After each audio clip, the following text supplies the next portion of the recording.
ಬದುಕು ಹೂವಾಗಿದೆ. ಎಂದು ಹೇಳುವ ಬಯಕೆಯು ಮೂಡಿ ಮನಸ್ಸು ಮೇಲಾಡಿದೆ.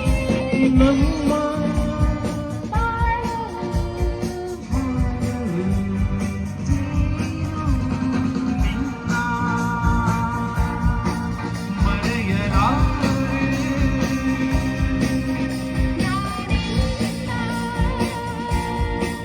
ಮರೆಯಲಾರೆ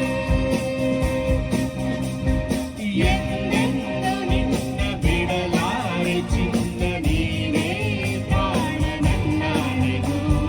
ನಿನ್ನ ಮರೆಯ